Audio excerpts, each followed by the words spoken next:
Hello students, my name is Rahul. Today we are going to complete the chapter planning. It will be the third video for this chapter. In the previous video, we have talked about the advantages, limitations and types of plan that I have described you briefly. Today we will be completing the third topic, that is types of plan. Now types of plan, in the previous video I have explained there are two types of plans, standing plan and other plans which are known as single use plan. Single use plan हमने बात की थी, क्या होता है single use plan? Single use plan वो होता है जो हम एक बार यूज करेंगे, ठीक है, बार बार यूज नहीं करेंगे उस प्लान को, ठीक है, किसी एक पर्टिकुलर सिचुएशंस को लेकर उसको प्लान को बनाया गया है एंड देन आफ्टर दैट हम क्या करते हैं, जैसे बजट को बोला हमने, एग्जांपल लिखा बजट। इस साल का हमने कोई बजट बनाया, प्रीवियस ईयर क्या बजट वो दूसरा था, जो अगले साल बनेगा वो अलग बनेगा, depending on circumstances, nature, company किस पोजीशन पे है, कंपनी का ऑब्जेक्टिव फर्दर क्या है, उस पर डिपेंड करेगा कि वो बजट कैसा होगा। That's why it is known as single use, कि एक बार यूज होगा वो and after that it will be खत्म, फिर दूसरा अपन अगली बार कोई होगा तो दूसरे प्लान की यूज करेंगे। Then standing plan. Standing plan means वो प्लान जो फिक्स है, वो बार बार उसी चीज में यूज होगा, रूल्स हो गए, कोई कंपनी के रूल्स है, कंपनी की जो पॉलिसीज है वो फिक्स है, ठीक है, वो एज इट इज वैसे ही रहेंगे, उनको बार बार चेंज करने की रिक्वायरमेंट नहीं है, हर बार वही पॉलिसीज या वही रूल्स को एक्सेप्ट किया जाएगा। Clear? Now what we going to talk today is based on what plan seeks to achieve. हमारी प्लानिंग का क्या ऑब्जेक्टिव है, उसको अचीव करने के लिए कौन से प्लान को हम क्या क्या यूज करते हैं, प्लान को कैसे फर्दर डिस्क्राइब कर सकते हैं। Clear? So we will starting with the first topic known as strategy.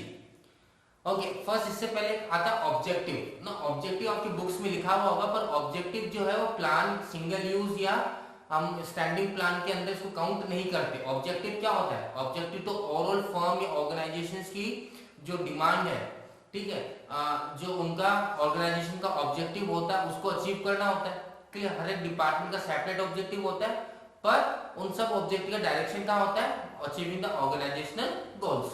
Okay, so strategy is a comprehensive plan, total plan होता है, सब कुछ इंक्लूड होता है इसके अंदर।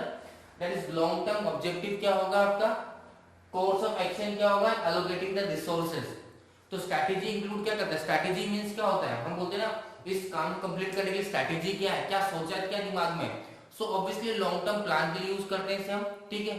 देन हम बात करते हैं इसमें कोर्स ऑफ एक्शन मींस, हमने बात की थी प्लानिंग करते हैं, हमने प्लानिंग का फर्स्ट वीडियो जब किया था उसमें हमने बात की थी कि स्टेप्स ऑफ प्लानिंग, तो उसमें आया था finding alternative course of action and selecting course of action. तो वो है कोर्स ऑफ एक्शन की, कौन सा कोर्स ऑफ एक्शन यूज करोगे अपनी स्ट्रेटजीज के लिए जिससे आपके ऑब्जेक्टिव्स अचीव हो जाए। And resources, once you have decided क्या स्ट्रेटजी रहेगी, आपने उसके जो अपनी प्लानिंग है वो अप्लाई कर दी है, तो क्या करना पड़ेगा, जो रिसोर्सेज रिक्वायर्ड है गोल्स को अचीव करने के लिए, वो रिसोर्सेज क्या करने पड़ेंगे, अलोकेट करने पड़ेंगे। Next, policy. पॉलिसीज क्या होते हैं, हम कई बार सुनते हैं ना, आप कभी फोन करते हो, अगर मान लीजिए आप कॉल सेंटर फोन करते हैं, कस्टमर केयर में फोन करते हैं, तो बोलते हैं सर हमारी कंपनी की पॉलिसी ये है। या आप कहीं पे कोई बात करने जाते हैं किसी, मान लीजिए आप किसी शोरूम में जा रहे हो कोई चीज परचेज करने के लिए, देन आप बोलते हो सर इसकी जगह हम ये परचेज करना चाहते हैं या हमें पैसा रिफंड कर दो, तो बोलते सर हमारी कंपनी की पॉलिसी हम रिफंड नहीं करते, आप इसकी जगह दूसरी चीज परचेज कर लीजिए। सो पॉलिसी क्या है? पॉलिसी हमारे लिए जनरल गाइडलाइंस है, कंपनी की जनरल गाइडलाइंस की कैसे आपको काम करना है उस कंपनी के अंदर, कंपनी क्या एक्सपेक्ट करती है आपसे, दैट आर पॉलिसीज। तो जनरल गाइडलाइंस, जैसे एग्जांपल लिया हायरिंग पॉलिसीज को लेके, कुछ कंपनीज हैं जो अंडर ग्रेजुएट्स होते हैं या फिर जो ग्रेजुएट कर लेते हैं, मतलब कॉलेज कंप्लीट करते हैं उसके साथ ही उनको क्या करते हैं, हायर कर लेते हैं। मींस कंपनी की पॉलिसीज है कि हम सिर्फ उन्हीं एम्प्लॉयज को हायर करेंगे जो ग्रेजुएट कंप्लीट कर चुके होते हैं, तो these are the policies. Clear?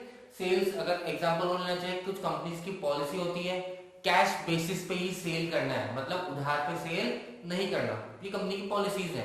या मान लीजिए आपने किसी को उधार दिया, ठीक है, किसी को उधार में सेल किया, क्रेडिट में सेल किया, तो आप 10 दिन में पैसा वापस रिटर्न चाहते हो, 10 दिन से ज्यादा आप उधार नहीं दे सकते। क्यों? क्योंकि कंपनी की पॉलिसीज है, कंपनी ने पहले से पॉलिसी बना रखी है, अगर आप सेल करोगे उधार पे तो आपको 10 दिन वापस क्या करना पड़ेगा, पैसा वापस रिटर्न करना पड़ेगा, मींस 10 दिन से ज्यादा आपको क्रेडिट नहीं मिलेगा। तो these are what, these are the policies. Okay, so what we have done, we have done single use plan, we have done standing plan, Based on what plan seeks to achieve, we have described the two topics, strategy and policies. Moving to next, procedure. Procedure क्या है?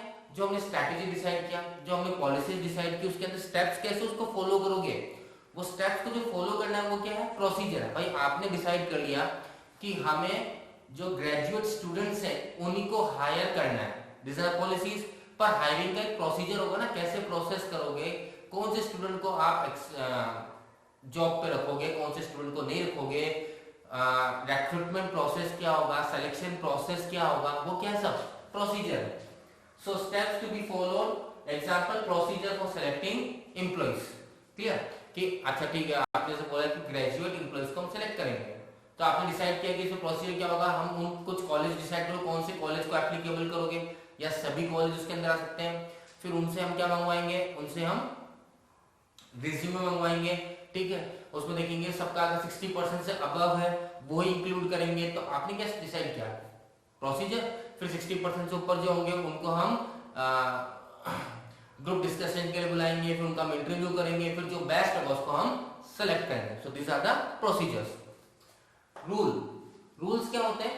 Rules है कि आप school जाते हो, school में आपके rules fix हैं कि आपको इतने बजे आना है, आपके शूज क्लीन होने चाहिए, हेयर कट होना चाहिए, ठीक है, बियर्ड नहीं होना चाहिए, या आपके ड्रेस जो है प्रॉपर आयरन होना चाहिए। These are the rules of the schools, ठीक है। आपको बीच में छुट्टी नहीं मिल सकती, छुट्टी मिलने के लिए आपको कुछ कंडीशंस अप्लाई करने, पेरेंट्स आएंगे तो ही आपको जाने दिया जाएगा। तो ये सब क्या है, ये रूल्स हैं। तो रूल्स क्या होते हैं, बहुत स्ट्रिक्टली डिफाइंड होते हैं, क्लियरली डिफाइंड होते हैं कि आपको ऐसा ही करना है, और क्या गलत है अगर इसके अलग आप करोगे तो। क्लियर? तो these are the rules. And the last one, second last, budget. Budget तो सुनने को बहुत मिलता है, क्लियर। बजट का मतलब क्या है कि इन फ्यूचर ऑर्गेनाइजेशंस को हर चीज का बजट मींस फ्यूचर प्रेडिक्शन करना, चाहे हमारे कैश बजट को ले लो, कैश सेल बजट को लेके बात कर लो, ठीक है। हम बात कर सकते हैं कि फ्यूचर में कंपनी को कितना पैसा चाहिए अपने बिजनेस को एक्सपेंड करने के लिए। हर एक डिपार्टमेंट का बजट होता है, in future what are requirement to achieve the objectives of the organisation. तो बजट हम नॉर्मली न्यूमेरिकल टर्म्स में क्या करते हैं, एक्सप्लेन करते हैं कि कैश सेल, इतना कैश सेल हो जाएगा, इतना पैसा चाहिए, ठीक है, इतना रेवेन्यू जनरेट हो जाएगा। तो these are the budget, forecasting. Last, programme. Programme का मतलब है जो भी हमने अभी तक प्लान्स के पार्ट पढ़े, these are strategy, policies, procedure, rules and budget. जब हम इसको सबको इंक्लूड कर देते हैं, एक आउटलाइन फ्रेम कर देते हैं कि हाँ ये पूरा आउटलाइन है, इस तरह से काम करा जाएगा, जिसके अंदर हमारी स्ट्रैटेजी ये रहेगी, हमारी पॉलिसी ये रहेगी, हमारा प्रोसीजर ये रहेगा, रूल ये रहेगा और बजट ये रहेगा, that is known as programme. Clear? Including all the plans is known as program. Clear students? So this was the last topic that we have to complete regarding the chapter planning. So we can say we have completed 4 chapter of BST. Okay. Thank you students.